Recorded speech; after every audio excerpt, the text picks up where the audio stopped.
Оди тука интервю да снимаш. Алики, Алики, оди, ајде, Алики. Ајде, интервю всеки прав. Оди бе тука. Абе, другар бе, што ти скирато палците? Дека така што? Абе, тебе, оди те видам тебе. Абе, оди тука, како не. Абе, дека е брат на тебе, татко ми да те прави. Да ми биде 10 динара. 10 динара? Да. Ти зашо просиш да те прашам прво? Зашо немам пари? Тя 10 денара ги ти дадам, аз си извади 10 денара. Ќе ти дадам 10 денара ако кажуваш зашо така просиш. Зашо немам бе, ало? Абе, зашо немаш? Татко ти, мајка ти работат ли кажеш? Умреа? Умреа? Да. И, чекай, тоа шливка ли ти е? Тај другарчета ли ти я прави? А? Не печат ми, брат. Уайз долам. Уајс да улаваш? Да. И ти ли уајски улаваш? Да. Ама нема да те примат тебе колко. Па ти кажа, Я ти кажувам сега. не ще се кладеме. На колко направи денеска?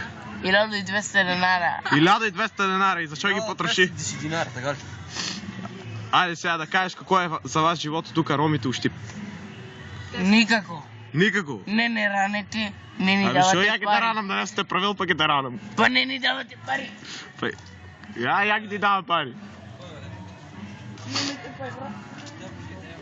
И ке те ебе сега тај, не само ще. Оди и вајме, оди и вајме. Оди ме, оди ме, оди ме. Абе како не бе, абе како не бе. Абе шо не бе?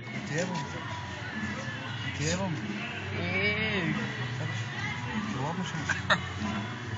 Боже, на кој поголем кур? Ајде да видиме на кој е поголем кур, ај. Пари. На што се кладеме? На што се кладеме? Давай со цигари да ме фасираш. Фрле го цигарата бе да види. Не се кладам. Абе кој не се кладе што оди на 500 евра, на 500 евра. Беша. 500 евра се праши. Како си викаше?